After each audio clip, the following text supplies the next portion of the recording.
In this video, I want to talk about something that happened when Christ walked the earth. You can read about it in Mark chapter 9. There was this man with a young boy. I'm not sure how young the boy was, but he was 6 years old, 8 years old, I don't know. He came with this boy because this boy was demon possessed. When you have a child that's demon possessed, that means something's terribly wrong with the environment. Not only with the parents, but the environment. Okay, we don't know how and why the boy became demon possessed. Exactly, but so let's leave that behind now. The man came with the boy to the disciples of Christ. Disciples couldn't cast out the demon. This is weird. Those disciples earlier, they cast out devils, and devils obeyed them. How come this time you couldn't cast out the devil of this boy? So the man came to Christ himself, and he said, he gave a report of what would happen to his son. His son would fall out of the mouth, fall to the ground, and all of that. So he told Christ about it, and Christ, he also said, your disciples couldn't cast him out. You may think that Christ would have said, oh dear, where's the boy? Bring him here so that I can deliver him. Or that he would become upset with the disciples. Why couldn't the disciples cast it out? How did Christ respond? Oh, faithless generation, how long shall I be with you? How long shall I suffer you? Bring him to me. Why was Christ annoyed? Christ, as the Most High, he was there as human being, okay? So Christ, as human being, he expressed this displeasure at the situation. He was not happy with the situation. Why was he not happy? Now, they brought the kid to Christ, and the demons went off, but eventually Christ cast demons out easily. And then the disciples asked him later why they couldn't cast the devil out. Christ said that some type or some kind of possession won't leave unless there's prayer and fasting. Now look, did Christ say that it was the fault of the disciples that the demon wasn't cast out? No. Whose unbelief was it? The unbelief of the parent. The child had no say in this, that he became demon possessed, neither in how to get delivered. The child didn't know anything. The child was a victim here. But that father of that kid, he hindered the deliverance of his son, due to his unbelief. So the disciples, who were human beings just like that man, were affected on the human level by the unbelief of that man. The unbelief of that man did not hinder them in walking by faith. They still walked by faith. But the man resisted the power that came from the Holy Spirit due to his unbelief. And that's why the disciples had a difficulty casting the devil out. So that had nothing to do with lack of faith on their part. And now, how Christ responded, oh, faithless generation. Let me tell you one thing. I'm not talking to believers now, I'm not talking to everyone. You will encounter people like that. They have a narcissistic attitude. They want relief, often extended relief, but they don't want any deliverance. They don't want to go beneath the surface. They don't want to go to the root and deal with stuff. They don't want to go there. They just want relief. And if they see you have power, they expect you, or rather they demand you to relieve them. They're narcissistic. They're selfish in their attitude. They're so selfish that they don't even care whether it would be dangerous for you to deal with the situation or not. They just want their relief. You know, there's this saying in British English, misery loves company. Well, on the world's terms, this is true. Yeah, folks, they are dysfunctional. Instead of facing the dysfunction, they want relief from dysfunction. So they want sympathy from others in their dysfunction, so others need to enter in their dysfunction. They don't care whether their dysfunction harms the other or not. They just want the sympathy from others, want to feed off others.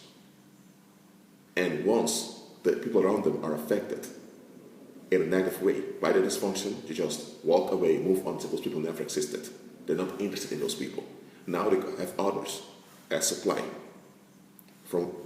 They can use others as supply to feed themselves. There are folks like that. And when you have the Most High, when you follow Christ, such folks will also come. Not always, but they will also come in the name of Christ to trigger you into giving sympathy unto them. Because they know you follow the Lord, you will not give in to people who disrespect the Lord. So they will pretend to be a Christ follower just to get sympathy from you. And they will always have some issue, some problem. Always. But when you look at what they're doing, concerning a participation in a solution, it's zero. There is zero participation from their part in any solution. They may pretend to want a solution by going to experts and listen to them. They may go to church every Sunday. They may watch many documentaries about the paranormal, about the Illuminati. They may even watch many preachings or binge YouTube videos of people that speak about the spiritual realm. They may do all of that. When you look at their attitude, are they changing their attitude? Are they repenting? Are they forfeiting old ways? Are they becoming Christ-centered? Are they acknowledging Christ as Lord? Are they giving up cursed relationships? Are they giving up wrong attitudes? Are they dropping all that garbage? No, they don't. So they will call you or message you saying that they have an issue and you pray for them, and then they keep asking for questions, they asking for answers, and if those were the guys, you will give them answers. But then, after months, the same thing is going on. And then you can think, hold on a minute, where's your faith? And sometimes it's the same exact thing that they ask help for months before they come with again. And they expect you to give them sympathy. And if you don't give sympathy, they will remind you of the Lord should be loving. They begin to blackmail you into giving sympathy onto them. Now look, you should have sympathy for others as a human being, but your sympathy ought to be Christ-centered. Because if your sympathy is not Christ-centered, others can trap you in dangerous situations. And having no sympathy at all, being cold-hearted, will not work out for you, because that will stagnate you, it will harm your human relationships, and you'll be destroyed easily. That's a trap. But to be free with sympathy unconditionally, that's not God's will. Your sympathy ought to be Christ-centered. That means you obey Christ as Lord, not your feelings, not your convictions. You obey Christ as Lord. Okay? There are times you shouldn't do the right thing. There are times you should do the best thing. There are times Christ will tell you to do something that is not the right thing, but it's the best thing because He said it. He's Lord. The thing about such people that I'm speaking about here now, they don't want to change. They don't want to comply with justice. They want to continue liking whatever they want to like, disliking whatever they want to dislike, hating whoever they want to hate, willing whatever they want to will, feeling whatever they want to feel, and have no accountability whatsoever. They always have an excuse, or they always have their reasons. They have no intention whatsoever to forfeit darkness. Yet, they want to blame someone else for their contention. And if you have the Lord, they are in enmity against the Holy Spirit inside of you because they want to be Lord. They want to be Lord on their terms, and their terms obviously don't work out because they're not Lord. So they're upset. But instead of facing this about themselves and forfeiting it, they're going to project it onto you. So they're looking to ask you questions just to trap you. If that doesn't work, they begin to cry for help. And if you help them out of your sincere heart, without asking anything in return, they will take advantage of it, and they will continue. They will remain in their misery because it's them. And then they want to blame you as if you didn't do your job well as a believer, or that God, there's something wrong with God. Why isn't God helping me? Why doesn't God answer my prayers? They begin to play the victim. They begin to lash out, and then afterwards expect you to just accept them back again. Listen, Christ was meek because He said the meek shall inherit the earth. So the meek will be powerful. We said the meek are powerful because the meek will receive power from the Most High. But meek does not mean that you are an open victim for everyone just dump the race on you. No. Christ did not promote self-defense, standing up for yourself, because that's a trap. Christ told us to be wise as serpents and innocent as doves. And being wise as a serpent implies that you recognize things and that you deal with things in a practical and flexible manner. Remember when they asked Christ whether it was right to pay taxes or not? Who asked Christ whether it was right to pay taxes? It were the leaders of that community that exploited the people. Because under Rome, you only paid a small amount of tax, but the locals charged you a lot of tax. So it was a big theft that was going on already, and people lived in terror because the product would be taken away from them or they could be thrown in jail if they didn't pay the huge amount of tax, if not, they only had to pay a small part. And the people that were involved in this theft, they were the ones asked, should we pay tax or not? Why are they even asking Christ that if they know very well they are in the negative? Because they want to draw Christ in their negativity. They want to draw Christ into their darkness. Christ answered it in a pragmatic manner. Whose image on this coin? Caesar, they said. They said, don't give back to Caesar what's Caesar's and give to God what's God's. Did Christ say there, you should pay tax? And Christ said, hold on a minute. He addressed them at the moment. He addressed them and said, if you guys are involved with Caesar, because those guys also were involved with Caesar. Those were not just common people from the population. If you're involved with Caesar and you're in agreement with him, then give to him what belongs to him according to that agreement. If you don't want to be involved with Caesar, then don't be involved with Caesar, but you need to be involved with the Most High. Because you shouldn't take what Christ said literally, give unto Caesar what belongs to Caesar and give unto God what belongs to God. So that would mean that you will be able to serve both the world and Christ at the same time. And Christ said someone else, you can serve both God and man. So you need to take what Christ said in context. Christ dealt with people in a practical and flexible manner.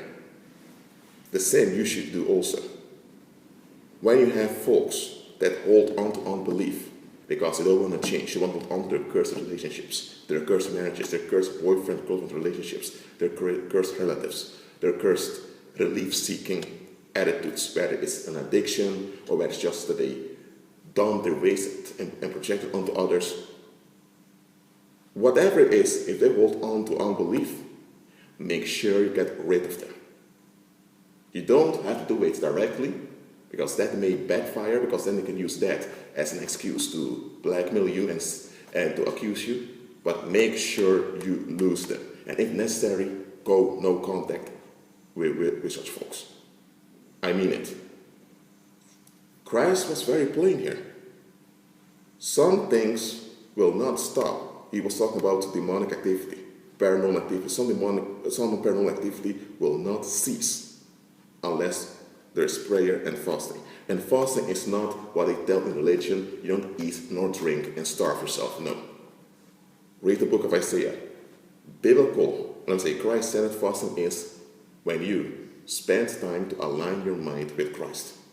So you train your mind and your attitude to be centered on Him. And when you do this, because when you're doing this, you're humbling yourself, and then you're able to receive knowledge from the Holy Spirit. And with this knowledge comes power.